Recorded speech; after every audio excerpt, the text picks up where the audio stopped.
Hey, good evening. Thanks for joining, or good morning. Depends on what time you're watching this video. So glad to have you on with me today.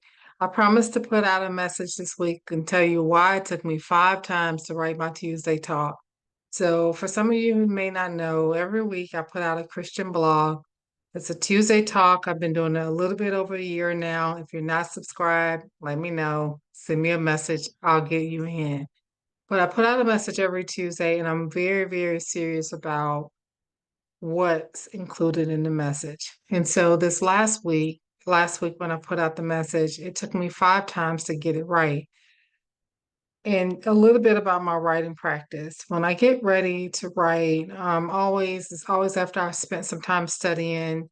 It's always after I spent some time in prayer and just spending time with God in general. And so many things happened last week that when I got ready to do the writing, I was kind of sure I thought I knew what direction it was going to be in. And so I wrote about a spiritual experience that I had during the week.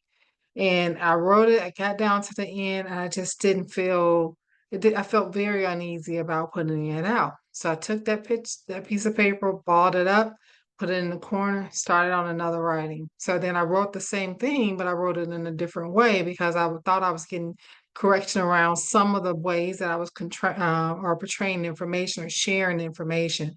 And so I had to be very careful about what I wrote. And so I rewrote it, made the adjustments to what I thought would be um, perceived negatively by a certain group. So I wrote it that way, and then I got to the end, and I still felt an unsettling. So then I decided I'm going to write about something totally different because maybe it's just not time for me to release the story around what happened in this incident, and that is really something for me just to be in prayer about. So I wrote a couple things about two other things, and so all of those things failed and they weren't the right ones. And so finally, I got down to where I felt like settling around what I'd written. And when I wrote that, I even put in there that it was not my first time writing.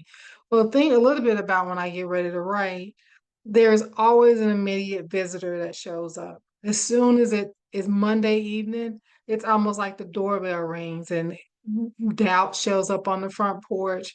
So does fear, so does like self-confidence, things that attack my self-confidence around who are you to think that you can be writing and why are you saying this and what does it have to do with anything? Or did you write about this last year? Is this kind of something that you heard someone else say? Just all kinds of random things that'll make you think that what you're doing is not what God called you to do. So when I finally get past that, and when I finally get doubt and self-confidence strikers and all these things out of my head and out of my space, then I have to sift through and make sure what I'm writing is unto God and what God has me to say versus what I want to say. And I would have to say that's the most challenging part of the writing now. In the beginning, it may have been a little bit more challenging just to have the confidence to put it out. But I know that I'm not doing it unto myself. So I know that with him comes his protection. So the question is, how do you put something out that's pleasing to him? And how do you make sure that what you're putting out is what he said and not what you said? And that is the main question that I asked myself as I was writing this past week. And even as I was putting information out and sharing that I was going to share just a piece of it, I thought about how challenging it is to make sure that you know that you're hearing God, how it can be. And how do you make sure that you don't make missteps along the way? And how do you know, what do you do when you know that is partly what God said, but maybe a little bit tweaked around. And so that's exactly what happened to Eve. Eve knew what God said. And that's in Genesis 3. I'm just going to read a little bit of it here for you. So I'm in Genesis chapter 3. I'm going to skip around, but I'm going to be in chapter 3. Verse 1. Now the serpent was more crafty than any of the wild animals the Lord God had made. He said to the woman, did God really say you must not eat from any tree in the garden? Well, what's so interesting about this crafty serpent is, number one, he knew that that was enough to get her to question and doubt exactly what was said or what's possible, enough to get the conversation going. And so then secondly, she repeated and told him what God said. That's in the second verse. So the woman said to the serpent, we may eat from the fruit, we may eat fruit from the trees in the garden, but God did say, you must not eat from the tree that is in the middle of the garden, and you must not touch it or you will die. And then the serpent responded and said, you will not certainly die. For God knows that when you eat from it, your eyes will be open and you will be like God, knowing good and evil. And then the woman saw the fruit, and we know the story. And that's not what I want to focus on. What I want to focus on is that moment, that in between moment when you have to decide, what did God say? How do I obey exactly what He said and do it exactly the way that He told me to do it? And then how do I make sure that I get all these other things out and that I'm not following my feelings or my flesh or things that have happened to me over the week? And what I can tell you is what it feels like for me. When I write something or minister something and I know that it's from God, once it's done, I feel a sense of release. And it is like a physical sense that you feel around, like like you can almost take a big exhale. This is me, my experience.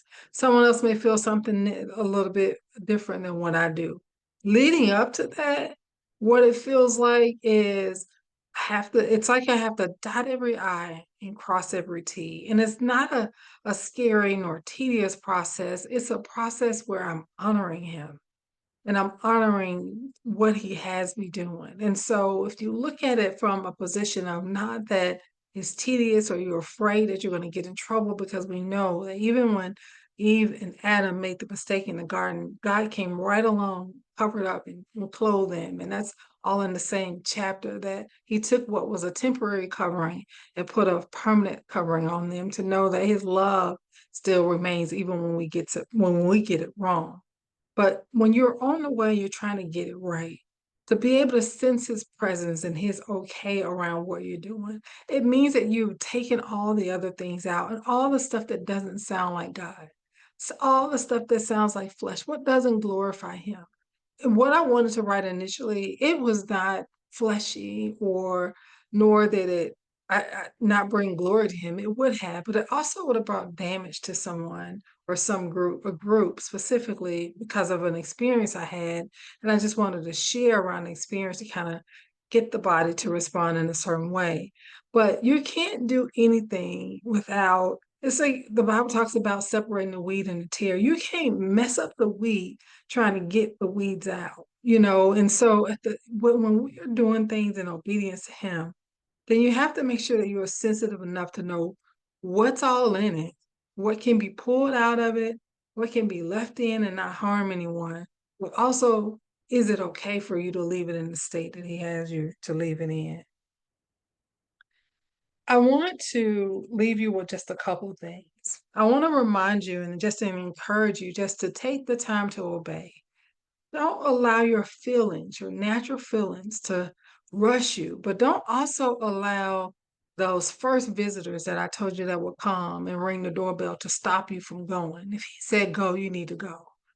You need to also be sensitive along the way to all the nudging and all the same voice that told you when to move, tell you how to move. Be sensitive to those things along the way, those sounds, those feelings, that nudging along the way, so that you don't trip up while you're on the journey.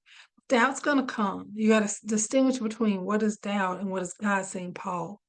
And the only way you can do this, I'm telling you, there's only one way that you can do this is to spend the time in his presence. So you get his voice gets so loud, gets so, and I'm not talking about a natural sound. I'm talking about the feeling is so deeply rooted in you, or the sound is so, it could be so still and quiet, but it can be the loudest thing ever because you know that it's the voice of God nudging you. So that's the encouragement. The encouragement is don't put it out there anyway. Be careful about what your feelings are. Even when you're doing the right thing, you can do the right thing wrong.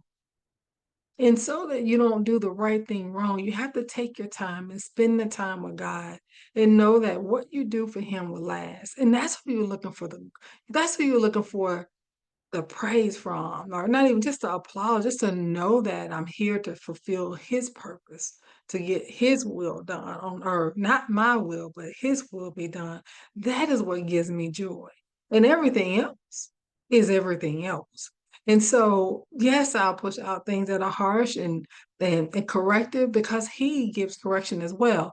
But he does not damage along the way. And that's what I'm mindful of. And so I want to just encourage you, if you feel like you don't know whether that is God speaking to you or whether it's man or whether it's your feelings that want you to tell you to say this certain thing or what it may be, then I would tell you slow down and sift that thing through and figure out what's what and make sure that you can line it up and get a sense of peace from God around what you're doing, not a sense of, you just giving over to your flesh and saying, I'm just going to do it anyway and let the chips fall where they may. Well, we already know that's not the heart of God. It's definitely purposeful. And so if you're purposeful about your communication, you're purposeful in the way that you connect with him, the things that he have you do will line up as well. And sometimes it might take you 5 times to get it right. And it's okay that you ball it up and put it in the trash because you didn't put it out. So that's victory. Call the ones that you scrapped and threw away as victory because you did what he said along the way. And yes, you learned and you get to grow and move on from it. Well, thank you for tuning in. I appreciate the time. Hope you have a great evening or day or week and all of those good things. And I will talk to you soon. Bye.